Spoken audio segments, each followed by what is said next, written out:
We now turn to Magical Mystery Tour, the album. Well, it was kind of an album and kind of not an album. Actually, in the UK, the Beatles had 6 songs that they wanted to release. And so 6 songs was not enough for an album. But if they did 2 EPs, you usually could get 4 songs on an EP, but if you did 2 EPs, you could do a double EP, kind of like a double album, except a double EP. And so that's what they did. They released it as a double EP in the UK in December of 1967, and it went to number 2 in the UK. But of course, Capitol, being the enterprising folks that they were with regard to Beatles tracks, decided that they would take those 6 songs and combine them with the singles that we just were talking about and create an 11-song album that was released in November of '67 and of course went to number 1 in the US. So you've got on the Magical Mystery Tour album, which is the way Parlophone released it in the CD version. So when you get that Magical Mystery Tour CD, you're getting tracks like Strawberry Fields and Penny Lane that date from recorded December into January of 1967. You're getting All You Need Is Love and Baby I'm a Rich Man that are recorded in the summer of 1967.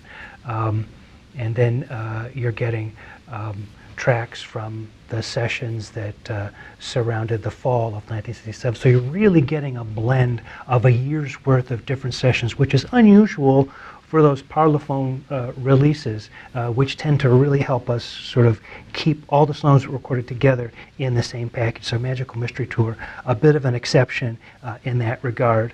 As it turned out, the US version, the album version, was preferred by UK fans to the EP that they could readily get, and it made the Capitol version of Magical Mystery Tour became a top-selling import album in the UK. People were buying the American version.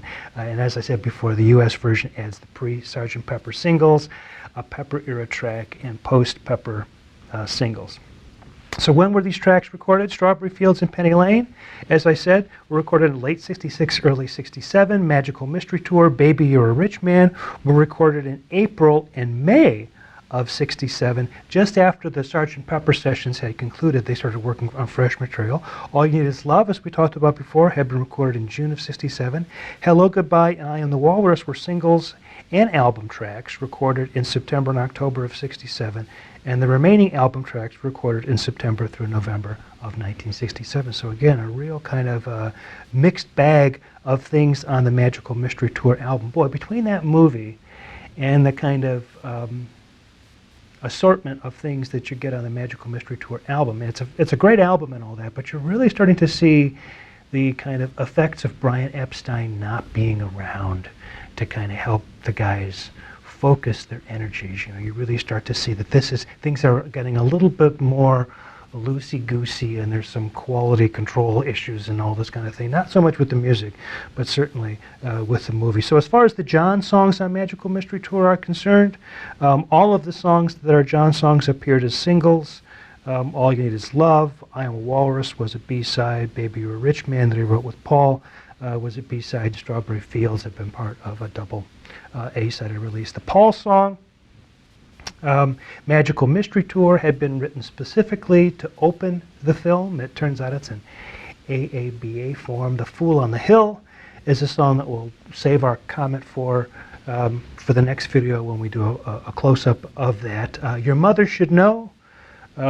It's a great another sort of indication of Paul using older, sort of more music hall kinds of styles. If you take Your Mother Should Know, it's kind of connected back to When I'm 64 from the Sgt. Pepper album, and you see Paul sort of doing the kind of 1920s, 30s kind of thing.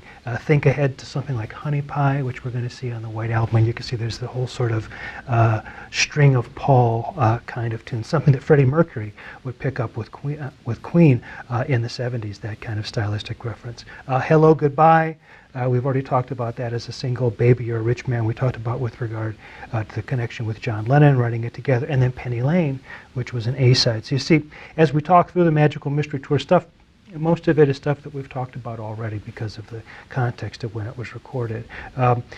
There's a George song On the track on this album, Blue Jay Way. We'll talk a bit about that in the musical close-up coming up here. It was actually written while waiting for a friend to arrive in LA, and I'll tell you more about that when we get to the close-up in the next video here.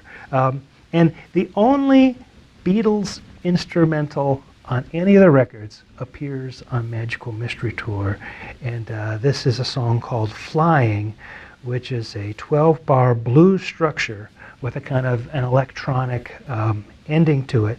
All four Beatles are credited as songwriters on this one because this instrumental thing was sort of cooked up in the studio to go with the film here. So an interesting kind of hodgepodge together in this Magical Mystery Tour album. Let's have a look at three of the songs that we've been talking about with regard to Magical Mystery Tour. All You Need Is Love from John, Fool on the Hill from Paul, and Blue Jay Way from George. Look at those in the next video.